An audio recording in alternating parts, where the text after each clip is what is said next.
Շնորհակալություն, ազգային ժողովի հարգելի փոխնախագահ, հարգելի գործընկերներ, ուզում եմ ուղղակի հիշեցնել, որ ես նախորդ ելույթումս ասացի, որ 10 րոպեանոց ելույթների ժամանակ կոնկրետ մարդկանց եմ անդրադառնալու, ընդդիմությունը ոնց որ միշտ փախած է մեն Թագուհի Թովմասյանն է այստեղ։ Ուզում եմ մի դրվագ պատմեմ, հարգելի գործընկերներ, որ տեղի է ունեցել սրանից 1.5-2 ամիս առաջ։ Գործընկերներից մեկը այս ամբիոնից խոսել էր այն մասին, որ հայրենասիրության մարմնավորում Լևոն Քոչարյանի երեխաները ծնվել են ոչ Լեռնային Ղարաբաղում, ոչ էլ նույնիսկ Հայաստանում, այլ Ամերիկայի Միացյալ Նահանգներում։ Սա ասվել էր առանց երեխաների անունը տալու, առանց երեխաներին որևէ կերպ թիրախավորելու։ Մի պարզ պատճառով, որտեղ երեխաները իրենք չեն որոշում, որտեղ ծնվեն։ Որոշում են նրանց ծնողները եւ երեխաներին Ամերիկայում ունենալը կներեք, բայց քաղաքական որոշում է։ Ինչևէ, այդ ելույթից հետո Լևոն Քոչարյանը մոտենում է մեր խմբակցությանը ու խնդրում, որ ընտանիքները փոխադարձաբար չթիրախավորվեն։ Այդ արտահայտությունը մենք կամ հենց մեկը ես դրան նայում ենք ոչ թե որպես Ռոբերտ Քոչարյանի որդու, ոչ թե Հայաստան խմբակցության անդամի խնդրանք, այլ պարզապես մարդու, երիտասարդ հոր խնդրանք ու մեզ հատուկ միամիտ մարդազիրությամբ ընդունում ենք։ Այս դեպքից ուղիղ մեկ ամիս անց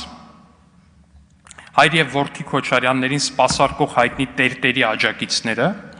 թիրախավորում են իմ 70-նանց մորը, շրջափակում, իմ հասցեին վիրավորական արտահայտություններ անում, ամեն կերպ սադրելով, որ սկանդալ ստանան։ Քոչարյանի բոլոր լրատվականները, անխտիր բոլոր լրատվականները, վիրավորական ու ծաղրական հոդվածներ ու տեսանյութեր են պատրաստում։ Սա այն ամենն է, ինչ պետք է իմանալ ձեր խոսքի արժեքի մասին։ Փորձում եք, չէ՞, ուժեղ տղամարդ առաջնորդի կերպար ստանալ, բայց շատ հաճախ մոռանում եք, որ ուժեղ տղամարդ լինելու համար նախ եւ առաջ տղամարդ լինելը անհրաժեշտ։ Իսկ տղամարդ լինելու համար պետք է սեփական խոսքը պահել իմանալ, սեփական խոսքի արժեքն իմանալ։ Սրա մասին գիտի յուրաքանչյուր հայ տղամարդ։ Շեշտում եմ, սրա մասին գիտի յուրաքանչյուր հայ տղամարդ։ Իհարկե հասկանում եմ, որ ժամանակին Ադրբեջանում Հեյդար Ալիևի երաշխավորագրով կոմունիստական կուսակցության անդամ դարձած Ռոբերտ Քոչարյանը գուցե այդքան էլ լավ չի հասցրել ուսումնասիրել հայ հասարակությունը, ծանոթանալ մեր հայերիս արժեքներին, սկզբունքներին, բայց ես կփորձեմ այդ բացը լրացնել։ Պարոնայք Ռոբերտ եւ Լևոն Քոչարյաններ, մենք հայերս բացարձակ մեծամասնությամբ քրիստոնյա ենք։ Քրիստոնեական արժեքների պղծումը քաղաքական նպատակահարմարությունից ելնելով մեզ համար անընդունելի է։ Պարոնայք Ռոբերտ եւ Լևոն Քոչարյաններ, մենք հայերս ծնողապաշտ ենք։ Մայրը մեզ համար սրբություն է։ Մենք մեր քաղաքական թշնամիների մայրերին անգամ միայն առողջություն ենք մաղթում։ Առողջություն եմ մաղթում տիկին Բելային։ Խնդրում եմ, քանզի ներդրվել եք հայ հասարակության մեջ, բարի եղեք ապրել մեր արժեքներով, կամ գոնե չհարվածել այդ արժեքներին։ Ամբողջ ամիս, ամբողջ տարի, ամբողջ 5 տարի, այս ամբիոնից դիմացներդ կանգնած են, բան ունեք ասելու, եկեք ինձ ասեք, ոչ թե տանս ու հաշմանդամ մորս վրա լնգու լավազ ուղարկեք։ Ուղարկելուց էլ գոնե բացատրեք, թե ինչ է ընկերասիրությունը։ Բոլորով միասին եկել են տանս վրա, հետո հեռանցել, դրանից դիմաց թողնելով իրենց գաղափարակից եղբոր անշնչացած դին։ Խոսքը այն հայտնի սատկած մկան մասին է։ Անկեղծ եմ հարցնում, խեիք ձեր ընկերոջը թողել, վատ ընկերեր, իրար հետ չէիք սերնաց ու գողանում, իրար հետ չէիք ծակերում թաքնվում, երբ ձեզ ինձ հետ բանավեճի էին կանչում տարբեր հեռուստաալիքներում։ Ոնց կարելի է այդ աստիճանի ուրանալ ընկերությունը, ոնց կարելի է այդ աստիճանի ուրանալ իրար հետ անցած ճանապարհը։ Մի ուրիշ բան էլ։ Հենց լկտի արշավը, որ սկիզբը առել, Լևոն ու Ռոբերտ Քոչարյաններին սպասարկող տարատեսակ լնգուլավազի կողմից, այդ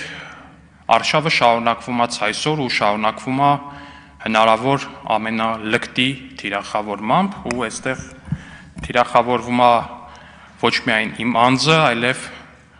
թիրախավորվում է կոնկրետ հանգամանք, հանգամանքը այդ հետևյալն է, հարգելի գործընկերներ, սրա մասին կա անհրաժեշտություն հենց այս ամբիոնից խոսելու, ինչքան էլ որ սա անձնական հարց է։ Թիրախավորվում է այն հանգամանքը, որ ես մեկն եմ այն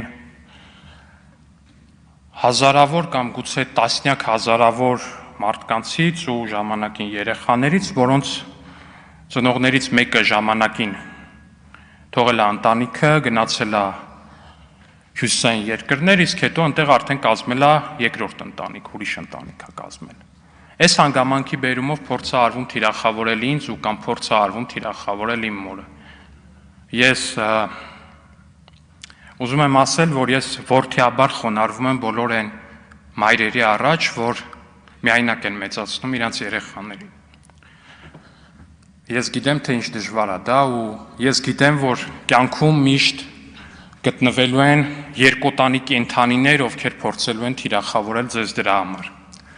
թիրախավորել ձեր երեխաներին դրա համար։ Դիմում եմ նաև այդ երեխաներին։ Միշտ իմացեք, որ դուք շատ ավելի ուժեղ եք, քան ինչ որ երկոտանի կենդանի, ով մշտապես ու ցանկացած պարագայում փախած է մնալու ձեզանից ու այլ ասելու բան չի ունենալու, քան դրա թիրախավորումը։ Դուք ուժեղ եք ու դուք ձեր կյանքում կկարողանաք հասնել ամեն ինչի։ Ու ես ձեզ խնդրում եմ, որ դրան հասնելուց հետո արժանի զավակ լինեք ձեր մայրերին, որոնք որ ոչինչ չեն խնայել ձեզ մեծացնելու համար, լինելով միայնակ մայր։ Խոնարհվում եմ բոլոր միայնակ մայրերի առաջ։ Շնորհակալություն։ Շնորհակալություն։ Հարգելի գործընկերներ, մտքերի փոխանակությունն ավարտվեց։ Պարոն Հայրապետյան, եզրափակիչ ելույթի կարիք տեսնեք, չեք տեսնում, հարցի քննարկումն ավարտվեց։